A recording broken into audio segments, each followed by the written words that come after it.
true. Everything goes back to And communication. I do think if you can incorporate some humor, because we're all a little ridiculous, we all make unexpected body noises. Everybody does, and things like that. To be able to laugh about it rather than be embarrassed about it. Yeah, we make it so sterile, like it has to be so perfect and beautiful like we see in movies. But sometimes things are funny, it's messy, it's smelly. Right. You're listening to Sex with Emily. I'm Dr. Emily, and I'm here to help you prioritize your pleasure and liberate the conversation around sex. Yes, it's true. It's all happening. I'm talking with my own mother today about sex. A ton of you have asked me how I got into the sex education business in the first place. Now you get to hear from the person who raised me. First, my mom and I talk about her sexual journey coming up in a time when open communication around sex wasn't normalized and female pleasure wasn't valued. She also helps me answer your questions on sex and relationships, like how to give a partner feedback when they're doing something that turned you off, what to do if menopause is tanking your sex drive, how to negotiate with your partner when you've got different definitions of cheating, and how to approach a partner who does not want to spice up your sex life, but you're dying for some variety. What to do about it. Intentions with Emily. For each episode, join me in setting an intention for the show. I do it. I encourage you to do the same. My intention is to give you permission for your sexual preferences and self-knowledge to evolve over time, just like they did for my mom. By the end of the show, I think you'll gain a lot of perspective on what it means to grow as a sexual person and why who you are right now sexually may be different than who you are in 10 years. And that's totally okay. Please rate and review Sex with Emily wherever you listen to the show. My new articles, The Future of Sex Tech and Sexiest Morning Routine Ever, are up at sexwithemily.com. Check out my YouTube channel, social media, and TikTok. It's all at Sex with Emily for more sex tips and advice. And if you want to ask me questions, leave me your questions or message me at sexwithemily.com/assemily or call my hotline 559-TALK-SEX or 559-825-5739. Just include your name, your age, where you live, and how you listen to the show. And it's cool to change your name or choose to remain anonymous. And before we get into today's episode, I'm coming out with a book. It is called Smart Sex: How to Boost Your Sex IQ and Own Your Pleasure. And if you order today, Friday, April 28th, from Barnes & Noble, you can get 25% off on all pre-orders, including print, ebook, and audio. So if you would do that, I'd be so grateful for you to pre-order the book. If you know you're going to get it anyway, if you want a book to change your life, just go to sexwithemily.com, go to the drop-down menu, select new book. It's easy from there, and there's also a link in the show notes. Oh, you'll also automatically get my new and improved yes, no, maybe list and be entered to win the Smart Sex prize pack when you submit your proof of pre-order at the link in our show notes. All right, everyone, enjoy this episode.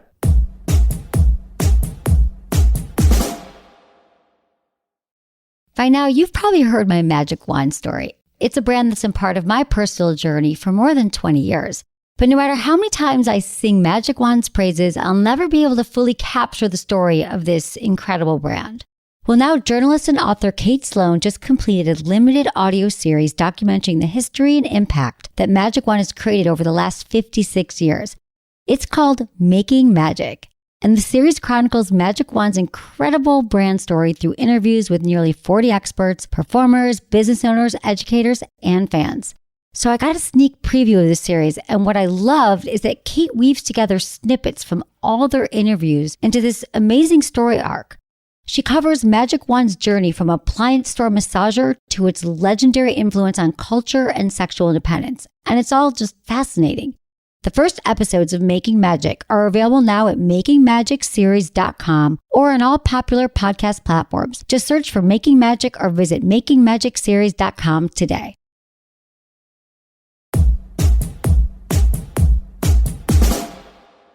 So, Mom, we've been here. You were on the podcast like when I first started 18 years ago. Yes. I think you were on it within the first year. I was doing the podcast, but I was also doing a nighttime radio show in San Francisco, like a live radio show, and you came in. Right. I remember that. And we had a conversation. There were callers calling into the show. I remember it was a call. It was like, would you ever make a sex tape? And people were calling in saying if they had made a sex tape or not. And I was like, I don't know if I would. People are going to find it. And you let me know, Mom, something. Well, I let you know that Ed and I, Ed being my husband, had made a sex tape. Yeah. Shocking. Like 36 years ago. 37 years ago. Do you know where it is? Oh, I think it's been burned. I think it's been burned. Yeah. I mean, we were young. Whose idea was it? How old were you? You know what? Remember when I was friends with Gail? Yeah. And she and her boyfriend had done it, and they invited us over, and he would shoot the sex tape. Wait, Mom, you didn't tell me someone else shot your Your friend's boyfriend shot the sex tape, so they watched you. It was a bubble bath. Oh my God. They shot you having sex in the bubble bath. That's a good friend. Well, yeah. That's kind of hot. Yeah. We had probably, gotten a little high because we were like child of the 60s. No, Mom, what's your take on weed and sex? Because I know that you've been a fan of it, right? How does it affect you? What? Weed or smoking before sex? Well, it was something I grew up with. When I was 22, it was just becoming popular. Hair, the musical Hair was big. And it was like you were either part of the crowd that did or you were part of the crowd that didn't. And you would look at people and you'd say, oh, they get high. They don't get high. That was sort of became your criteria of who you wanted to party with on a Saturday night. How could you tell the people that would and wouldn't? You could. Well, you weren't always right. So my best friend, who was always seemed like the straightest person in the world, but she had been a smoker. And I said, I'm having trouble. I don't know how to inhale. And I found out she'd been getting high for a year and a half, that her brother had turned her onto it. I said, oh my God, I didn't know you'd been doing it. So she taught you how. And it made you feel like you were cooler and, more of the in crowd. Not that you really were necessarily, but it was very popular. Saturday night parties. Yeah, Saturday night kind of thing. Yeah. Because I remember I was reflecting on this because we did a 420 episode. You know what 420 is? It's the holiday, the weed holiday. Oh, okay. So I was thinking about one time I came home from college. I think it was sophomore year, junior year. And I came home and I said to you, I just had this conversation with my girlfriends about sex and about orgasms because I realized that I didn't even know what an orgasm was. And then I realized I was like, sex is kind of disappointing. Like I like cuddling with my boyfriend, but I don't like the sex part. And apparently everyone's having orgasms and I haven't had one. And what do I do? And you looked at me and I don't remember really having talked to you about sex before. And you said, you know what, Emily, you should just smoke a joint. And honestly, I wasn't a smoker then. I think I was just like, okay, I think I had a different relationship with weed then. And it took me years to realize that I can't a little bit of marijuana said that. Yeah. Oh my God. But what you're saying is it loosens you up. Loosens you up. Kind of lowers your inhibitions, gets you out of your head and into your body. It loosens Don't you feel up. like you can feel your body more? I mean, I'm glad I did it. You know what? So now at my age, because I love having those memories. I'm not embarrassed about them. They're like fun. It's part of the history. It's not like you're, hurting somebody. No. I was the man I loved. Exactly. So it was I love the story about your sex tape. I wish we could find it somewhere. Oh, no, it's been burned.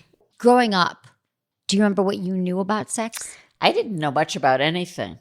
I was really naive. And, in my day, people didn't sit around and talk about it.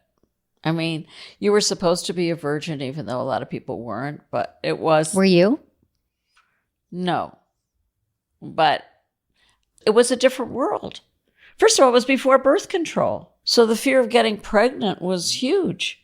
Women didn't sit around and talk about their sex lives so much. They still, yeah. They don't do it as much now either. You weren't naive. There just wasn't a lot of information out there. But women are much more open now. I mean, my friends and I, as the years went on, became much more open. But we weren't when we were young. Right. We were really naive. I was really a kind of Did you enjoy sex? Yeah. But your dad was my first partner. That was just, and we didn't, you talk about communication and all of that. We didn't know about communication. No, people don't. But did you look for, was it like you guys were together for what, 13 years, 12 years? 15 years? Yeah. I did look. I liked it. Yeah. It was pleasurable. You didn't have any problems or pain or anything? No. That's good. That's good. You enjoyed it? Yeah. Cool. Do you remember your first sexual memory? Well, or feeling turned on or feeling... Yeah, but I was a late bloomer. Like I met your dad, I was 19.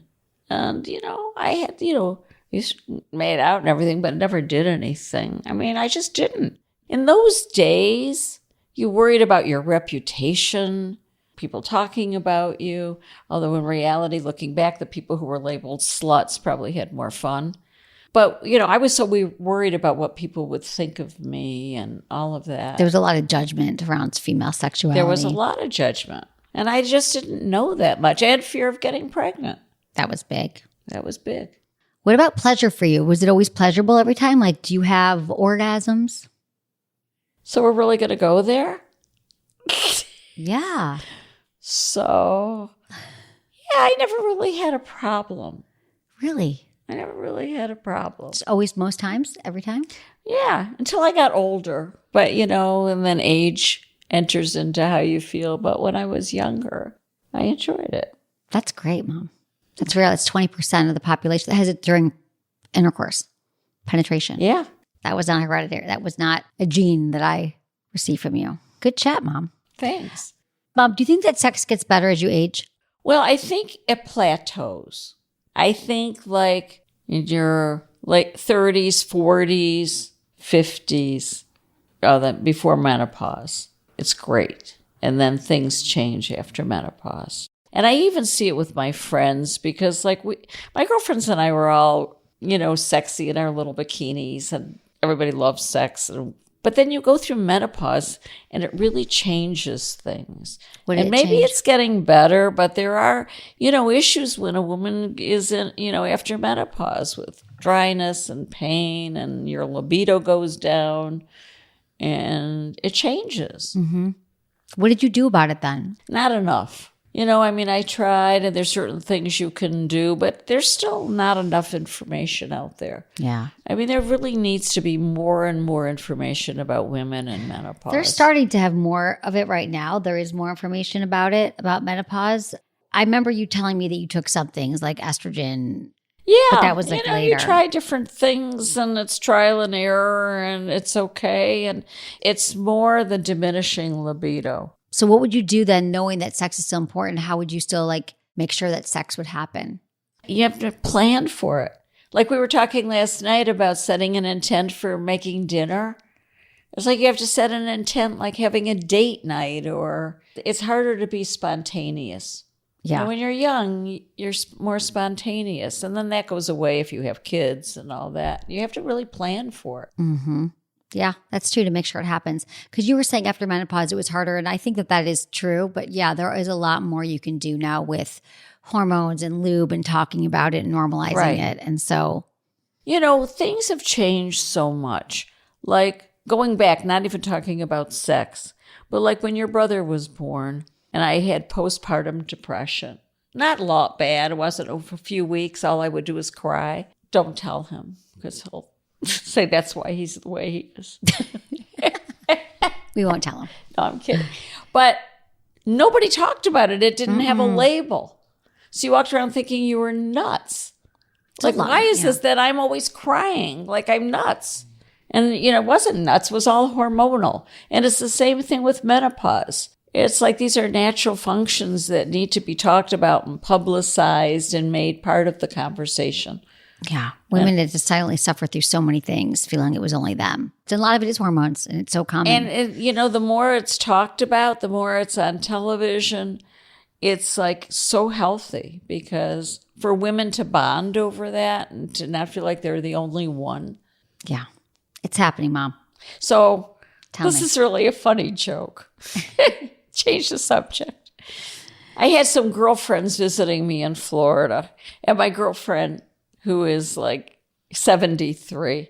And we always laugh how our libidos have been diminished. So somebody was talking about shoes. And they said, oh, I'm wearing fuck me shoes. And I said, I'm wearing don't fuck me shoes. So I said, that's what happens. That's what happens, right?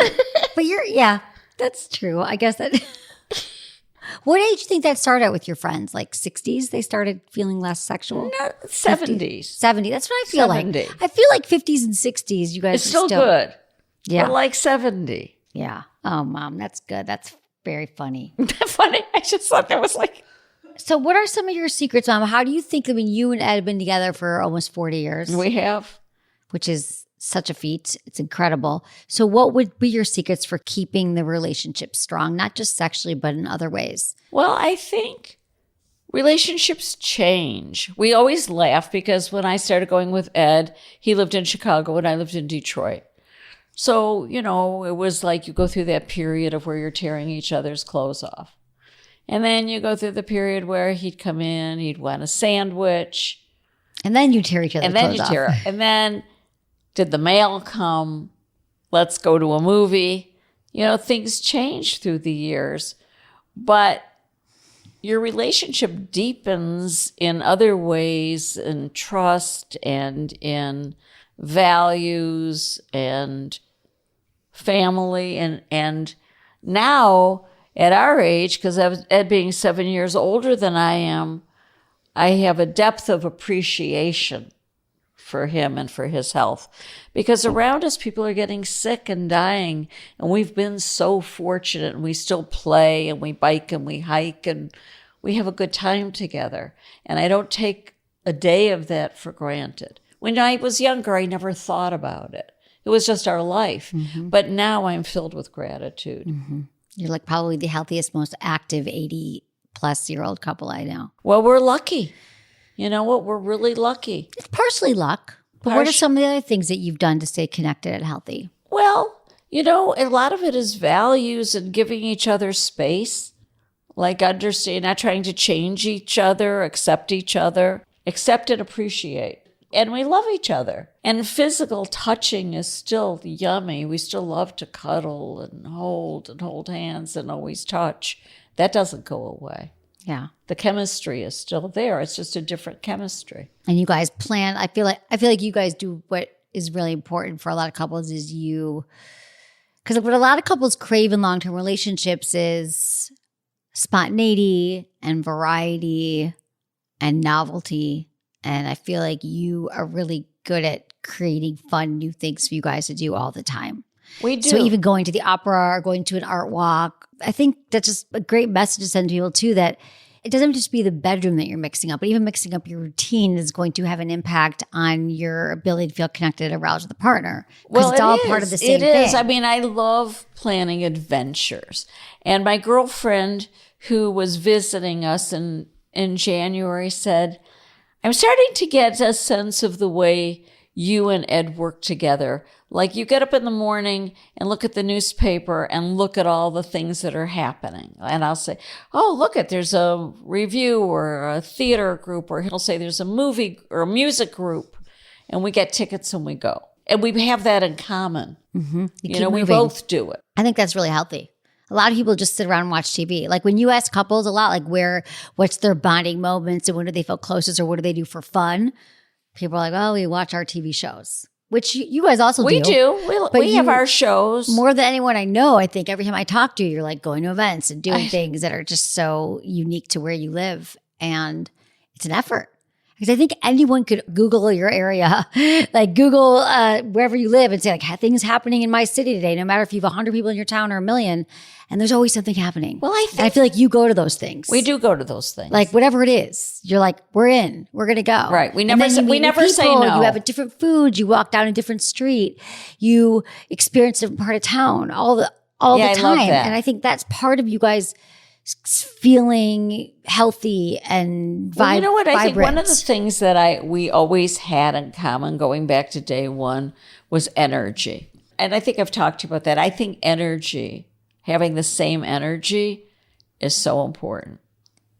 Because your dad was a great guy, Emily, but he laid on the couch. Yeah, he was tired. He was a good guy, but he laid on the couch.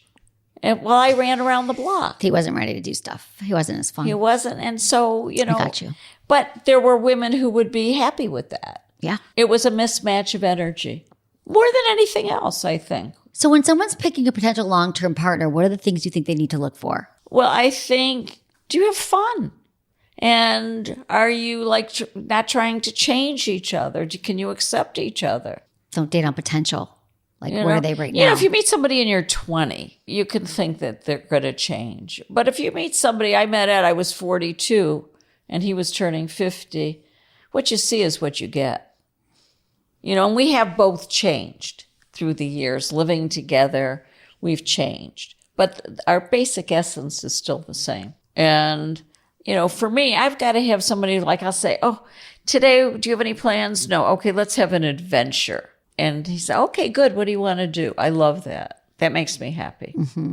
Good. You're always getting on me too. You're like, what's going on in LA? You got to get out there and do fun things. So you inspire me to do that too. Yeah. I probably work too much. You always were very good at the work-life balance, Mom. I feel like you work and play equal degrees. Well, by the time I really started working at a career, really working hard, you were almost a teenager. So it made it a little easier. Yeah. I want to make sure I was home for dinner. And the other day when I got divorced, they didn't have joint custody. There was no such thing. Right. So I had full-time custody. That was a lot, Mom. It was a lot.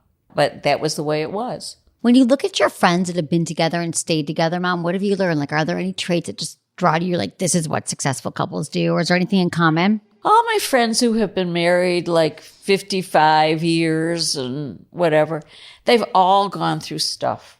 They have all gone through really hard stuff. Some of them have had affairs. They've gotten to the brink of divorce. I mean, nobody has just like skated through, but they have been willing to change, whether it's through therapy or whatever, and really look at their issues and work on it and decide for the sake of everything they were going to make it work. And once they got beyond that, those couples are really happy now. They're really happy and in love. Dear friends, I've watched them go through it, and I think how lucky they are that they were able to make it work. Yeah, I like that you normalize that couples are going to go through periods maybe where they just are like, we can't do this. Sometimes when the kids are really young, or there's like a death or something kind of happens financially, or they've just been together, maybe couples in their 40s. I feel this happens sometimes, and they've been together since their 20s or 30s. Or sometimes you marry I had a dear friend whose father died when she was very young. So when she met her husband, she was 16. And when she met her husband, he was like a father figure to her. But when she was in her 30s, she no longer needed a father figure.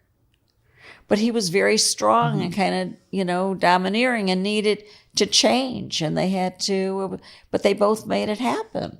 If they both want to work on it, right? They both really worked on it. And they're like one of the happiest couples I know.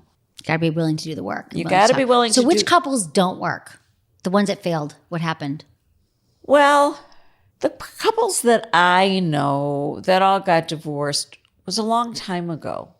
Mm-hmm. And I think it has to do with one of the people changing. And the other one doesn't like with change. your dad and I, we were happy for a long time. And then, I wanted to work. You were in school full time and I wanted to get a job. And he really could not deal with me becoming an individual. That was before Oprah. And maybe if we had figured out communication and we could have talked it through, maybe, but I doubt it. I think it happens earlier. You think if couples get to a certain point, like their 50s or 60s, they're going to kind of... Most. I mean, I'm sure there's exceptions to the rule and, but the people that I know a lot of people have been married 55 years. That's good. So, Mom, when do you feel the most confident in your relationship? Or do you always feel confident? I think you always With Ed? Yeah. I've always felt confident. Always? You never doubted it? Had any doubts? Not after the first few years. The first few years, I kept thinking, is this really who I am with? But then it just felt right. And I love the way he is. I've gained great appreciation because he loves my family so much. And I love the way he is with my family. And it's his family. And I love that. And I'm so glad that, like, you and your brother and grandchildren get to experience that. That makes me very happy. That's good, Mom. How important do you think that sex is in a relationship? Looking back on this, like what role did it play? Really important. Really important. Why? Communication and fun and pleasing each other. And what I think is good now is people communicate so much more. Like you've talked about that. I think that's so healthy. Yeah. Well, you made it healthy for me. I was able to ask you about sex. You didn't never shame me because a lot of people have shame around it. They don't talk about it at all. Still, Mom, people still don't feel comfortable talking about sex, as you know. I'm sure I think you know that. But at least they can call you and... Exactly. Yeah. What do you think has changed in the world of sex throughout your lifetime besides the conversation? Is there anything that comes to mind? Well, I think there's so much information on there and social media. I mean, some of it's good, some of it's bad, of course. I have to separate. I don't like the idea that kids are experimenting at such a young age. And maybe that's my prudish self. There's something about it that seems so not ready. And I don't know if I'm right or wrong, but I kind of feel that way. But, when I was growing up, you played spin the bottle when you were 12 years old. Yeah. No. Ay, ay, ay. Yeah. So. Right. But but on the other hand, I guess talking about it like you're making a sandwich, maybe that's the healthy way to be. Mm-hmm. I don't know. Right. I just sort of accept it and don't really think about it. Mm-hmm. Yeah. There's a lot. Yeah. Because there's been some advancements. So that I've always talked to you about lube. I've been a huge fan of lube. How long have I been talking to you about lube? For a long time. But you always like lube too. But then I brought you some good lubes. Right. So now there's lubes that are made just for women by women. So up until recently, a lot of lubes were made by like drugstore brands. But now there's really good ones. And there's one that I'm the chief sexologist of called Playground, which I think I brought you some last time I was in Michigan, right? And what I love about it's like a facial for your vagina because they use these great ingredients and serums. They do you ever use face lotion that has hyaluronic acid? Yes. So it has hyaluronic acid, vitamin E, and ashwagandha, which I put hyaluronic acid on my face and I take ashwagandha as a supplement and now it's in a lube. So it's pretty awesome. Playground. Did you like it? Did you try it? You saw the bottles. I brought them from Michigan. Yes. Cool. Like you've changed lives. You've got some guy sitting in a car in Iowa, no offense, Iowa, just using that as an example, where they're from a home where they can't talk about it and maybe he doesn't know anything, but he can call you and ask these hard questions, or maybe young married people can call you. And that's a resource. I would have loved to have had that at my age. We used to get so excited. We used to read Playboy magazine, Playboy is fun. What did you like about Playboy? The pictures or the article? Well, I loved some of the explicit questions and answers, and who was Q&As were fun, like the bedroom confessions. or whatever it was called. Yeah. That was always fun to read. Yeah. Like, do you ever have any fantasies, Mom? Do you think about fantasies or talk about fantasies? Anymore. I did when I was young. Yeah. Did you talk about them? Did you share them? Do you remember them? No, I'm not going to share them. You don't have to share them, but did you? Did you talk about them? That's good. That's healthy. Yes. What do you think about size? Do you think size matters? Yes. You do? Okay. Okay. Tell me more. Well, for me, it mattered. Okay. Do you ever have a situation where... Yes. What'd you do? What did you do? What did you do? It didn't last. No. What do you think matters more, girth or length? Wow, these are really hard questions. It's been a while. Yeah. Girth. True. But also, most of the time, we're all okay with your size. Stay tuned because after the break, my mom and I are answering your questions together about cheating, jealousy, and keeping the spark alive.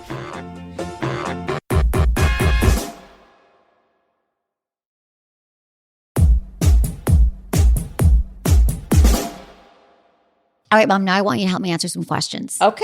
Okay, this is from Mike. He's 40 in Florida. Hi, Dr. Emily. My name is Mike. I'm 40 years old. I live in Florida. I've been with my wife for over 10 years. I was wondering if you could help me with bringing up the negatives. You're always talking about how to share our likes, desires, and how to feel the best. But what about the stuff we don't like? I'm struggling in my relationship with things that turn me off, shut me down, and push me away. I don't want to put all the problems onto my partner, but I can't help the things that I'm attracted to turn me off or don't enjoy. You've called them accelerators and brakes before. I want to share my accelerators with my wife, he means the things that turn him on, and make her aware of the brakes, the things that turn him off, but just seem to hurt her feelings. She feels controlled by my requests and accelerators. It leads to our relationship rifts rather than intimacy building and understanding, especially if what you don't like is something they do like. He wasn't clear, but what can I think is like maybe something she's wearing or something like maybe she cut her hair in a certain way or maybe she has pubic hair and he doesn't want her pubic hair. I'm not sure what it is. He didn't tell us. But how would you share with your partner something like that? Well, what comes to mind is that you got to put a positive spin on it. Like, have you ever tried putting your hair up? Instead of focusing on and don't saying what you don't like, offering it as an addition. Like, maybe we could try this, or maybe we could try that. You're at your most vulnerable with your partner, and if it's a sexual thing, saying something they don't like that you're doing. It's really hard. People get into fight or flight when you talk to them about sex. They're so worried that if you talk about it that you're a terrible person. It's painful. It's really painful. So that's a good tactic. I call it the compliment sandwich, where I like give them something that you really like. Like I really noticed how beautiful, let's say it is about him. Maybe he wants his wife to wear his hair up more. We'll go with that. So maybe they went out a few years ago or a few months ago and she had her hair up. Maybe there's a photo. He says, I really love the way you looked in this photo. You seemed happy that night too. You got all dressed up. And that would be the first part of it when you give a compliment. And then you might say, and I think that when we go out again, it's really hot for me to see you in different scenarios. It's really fun to see your hair up too, because I'm so used to seeing you in one way, and we change things up in relationships. It can be a lot hotter just for variety. Like that's something that's really great for arousal too, to see our partners in different ways. That's why like wearing a wig is such a hot tip for people. Right. Because you see your partner differently. And then you would close it with the like, so I think that if we, both kind of worked on mixing up the way we look in the world, that we continue to keep our attraction hot and feel good about each other. Well, you could. I think that's a great way to do it.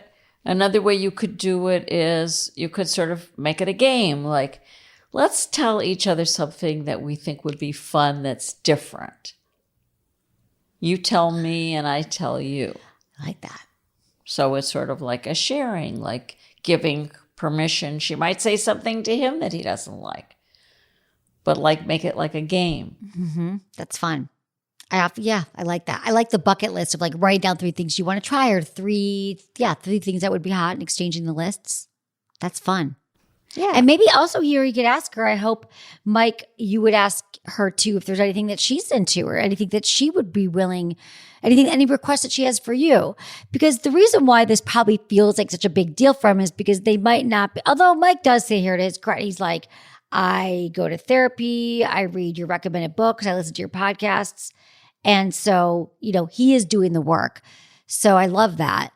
And it's the kind of thing where you just have more of these conversations. I think we're most sensitive, most vulnerable in bed, even with the person you love the most. Like to hear something critical. Mm-hmm. That's like, ouch. It is hard. And that's why you just got to couch it with I always tell people, we got to couch it with we both want the same things. We want to be connected. We want to be great lovers to each other. So this is not, sometimes you have to do a lot of reassuring. You have to say, I love you. I love us. Here's all the things I love about us. This is just something I think that we could use to have more pleasure, because things do get boring and stale after a while. And our partner does things sometimes that aren't as hot. So we have to be able to talk about these things. Right. Because what happens when we don't talk about them? Resentments build up over time.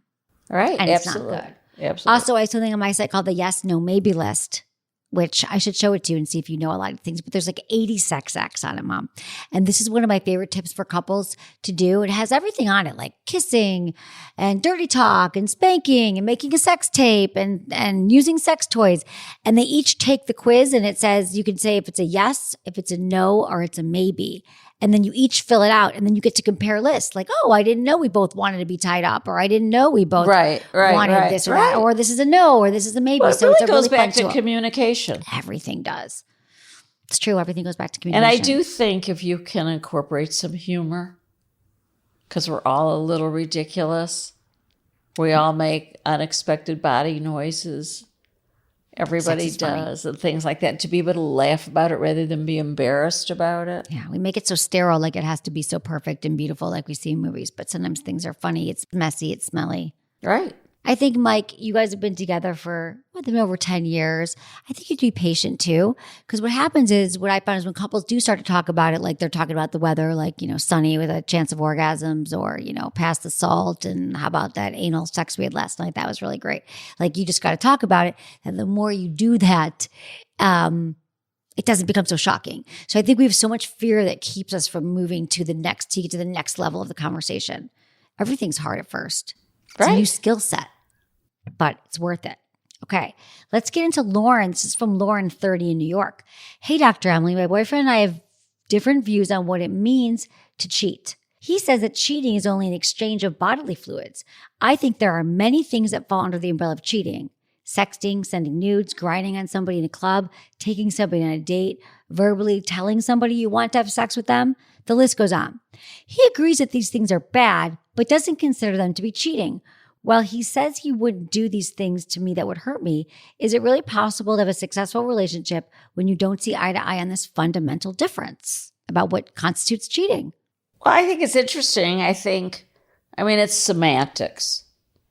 They've narrowed it down to a word and a definition of the word. And it's much bigger than that. Why is she suspicious that he's going to start cheating? And is that why she's not taking him at his word? There's a lot more to it than the question. Sounds like she doesn't feel safe. Exactly. Usually when we start worrying about our partner cheating, can be because we had experience in the past with somebody cheating, or maybe our parents, our father was cheating on our mom or vice versa. That's one thing. But also people sometimes start to do things that are suspect. You're like, why are you hiding your phone? Or why are you, exactly, not coming home when you said you were going to come home? Or you catch them in these little things. And then we start to think we're insane. And sometimes we get gaslit, right? Our partner says it's not true. But I think we have to trust our guts more. Because even if you think someone's cheating and it might be your issues, well, then it's such a great opportunity for you to go back into therapy and look at what it's really about. That's part of it. But a lot of times if you're getting evidence or things are coming up, the fact that she has all these list of things here, I would think that maybe there's a lot more to it than the question. I think she doesn't feel safe in the relationship. And I think that the important thing to get beneath what she really means by cheating, for her, it's very important to feel safe and to feel like she has a partner she can trust. And there are certain people I've dated people who made me feel very unsafe, and I did not last with them very long. It's like a requirement for me to be with somebody who I just wouldn't doubt it. Like, I can't live in this world of no. Does he mean what he says? The fact that you think it's okay to send nudes to somebody. Because in a way, emotional cheating is a real thing too. Of course. You're like, you're my person that we're going forth together. And now these things could be happening that I thought you just were saving exclusively for me. So I think it's less about the definition of cheating here.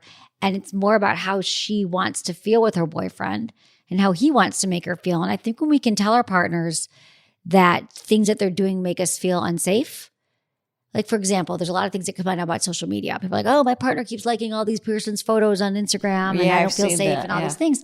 And I think that we're so afraid of feeling needy sometimes, or we're feeling like we are being difficult and therefore our partner's going to leave us if we tell them we don't want them liking people's photos or doing these other things. We're seeing if our partner can show up for us and support us where we need it. I think we just can say to them, it doesn't make me feel like I can be in this relationship in a healthy way when these things are happening. It brings up these issues for me. Is it more worthwhile for you to keep liking these photos, or is it more worthwhile for you to, I'd love if you could kind of hear what I'm saying and really hear this. I think that you want to be a supportive partner with me. Would you be open to not doing some of these behaviors? And if they say no, well, then that's it's giving you more information to work with, right? Things you can talk about, maybe go to therapy. But if you keep accusing your partner of something and they're really not doing anything, it's usually because either we're doing something, we grew up in a home where there maybe was some infidelity, it's your own or past. Your own. So either way, you got to go to you got to get some help for that. I can't think of any scenario where therapy isn't going to help somebody in life, and definitely in relationships. I feel like we go get help in so many areas of our life, like something's wrong with our business, we go see a business coach, or we get help. I see, there's this one couple that I know. You don't know them, but they've been married 57 years. He's really a disgusting guy. And they've been married forever, and they've never had therapy. And she's really, politically, everything, they're on opposite courses. But, when you get to a certain age and you've never had therapy or worked on yourself, and she had this horrible childhood, and you could really see it. You could really see how they function with their kids, with their family. It really shows. Mm-hmm. If you don't do the work, if you don't really How would you describe that, doing the work with that? Because people who have been in therapy, I always say it's like getting a second opinion on your life. People can go through therapy and it may not do any good at all, because you have to be willing to look at yourself and be willing to go through the pain and change. You might say, oh, I went through, 2 years of therapy and blah, blah, blah. But if you haven't really looked at yourself and done the work, Because a therapist could only do what you tell them. If you don't tell them the truth, or you're lying to them as well as yourself, they can't read your mind. Then, Yeah, you have to be willing to do that. It's hard work. Yeah. I can't imagine. This is from John, 42 in California. Hi, Emily. My 42-year-old man, married for 15 years. We have 2 children. Our sex life became less frequent and less exciting after having kids and pursuing our careers. Over the last year, though, I've decided that I don't want to settle for mediocre sex. And like most things in life, I want excitement and passion. Unfortunately, my wife does not share the same interest in spicing things up. Uh-oh. Yeah. She's willing to have sex, but she's not excited or interested in ever trying anything beyond our normal routine. I've tried explaining this over and over. I think we just need to add some spice to our otherwise healthy relationship, but the feeling is one-sided. I am bored with the routine, but when we discuss this, she says that there's nothing wrong with our routine. It feels like a hopeless struggle to get her interested and open her mind to new things. Do you have thoughts or ideas how I might pick her interest and desire to open up and explore the world beyond the mundane? Your advice and insight is greatly appreciated. I love reading like advice columns, and a lot of times it's in reverse too, where the guy doesn't want it and I think, people, they look for somebody else. You're saying that they might look for someone else if you don't do the work with your partner. Yeah. Why do you think people don't want to do the work though? Why do you think people don't want to talk about sex or change it up? That's a really good question. I mean, I don't have the answer for that. I mean, I do. Huh?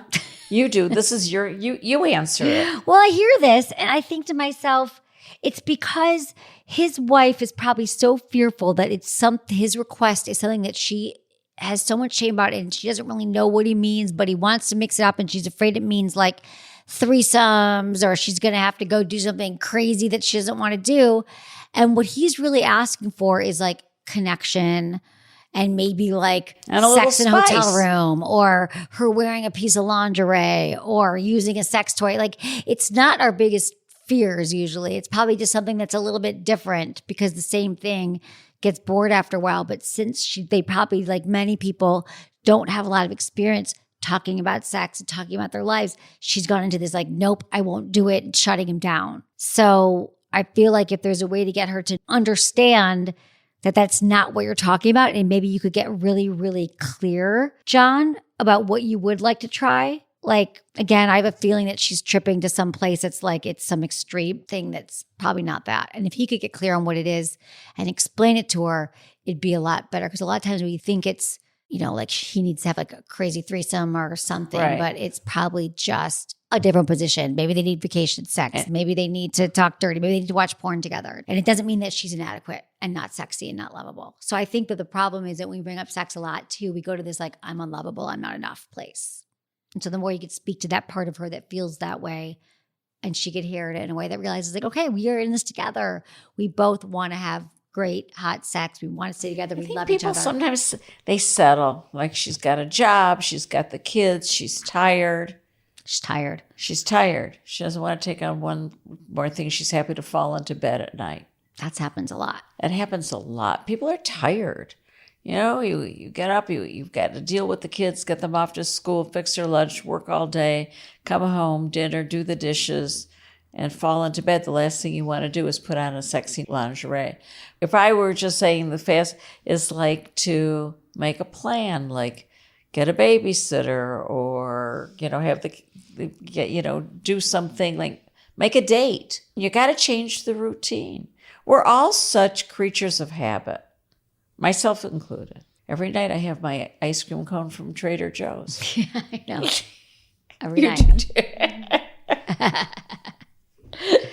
No, I know we are. And that's the problem with sex too, is that we become creatures in that way, but that's where it's not working for people. Right. In long-term relationships. So this is another one, like going to the gym, you'd probably much rather sit home and watch TV or how do you prioritize it? And just how do you decide that sex is so important in a relationship? Sometimes it's the presentation. It's how you say, yeah. Like let's have some fun Saturday night. Let's get a sitter and try something new. Right. Not make it about the sex, but kind of back into the sex, so to speak. Let's dress up or let's, do a role play or role play's fun. Come up as like an alter ego or do something different. Make it like a one-time thing. Because it is important. Yeah. So we got to figure out what works for us. There's a different thing that's going to work for everyone to get in the mood again. But I think it's a matter of realizing that it is important and you can't put it on the back burner. And the more you put, it's going to be harder and harder to get it off that back burner. Well, he's going to start getting really resentful. Mm-hmm. Yeah. Sounds like he already is. So again, maybe therapy too could help. Just, it's not saying you're going to therapy for life. It could be a few sessions.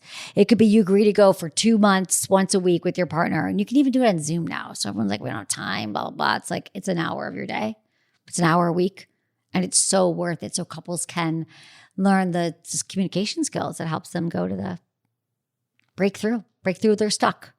Ready, Mom? I'm going to ask you the 5 questions you had. These are our quickie questions. Ready? They're quick.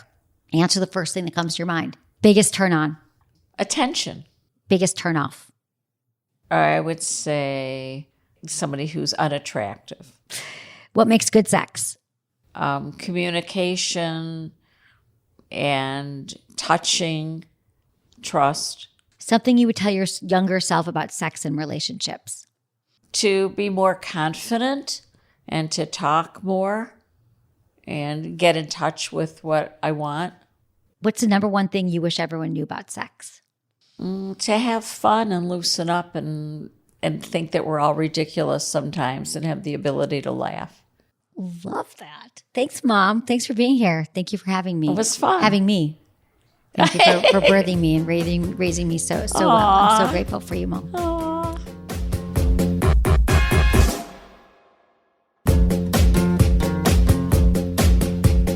That's it for today's episode. See you on Tuesday. Thanks for listening to Sex with Emily. Be sure to like, subscribe, and give us a review wherever you listen to the podcast and share this with a friend or partner. You can find me on YouTube, Instagram, Facebook, and Twitter at Sex with Emily. Oh, I've been told I give really good email. So sign up at sexwithemily.com. And while you're there, check out my free guides and articles for more ways to prioritize your pleasure. If you'd like to ask me about your sex life, dating, or relationships, call my hotline, 559-TALK-SEX. That's 559-825-5739. Or go to sexwithemily.com/askemily. Special thanks to Acast for powering the Sex with Emily podcast. Was it good for you? Email me, feedback@sexwithemily.com.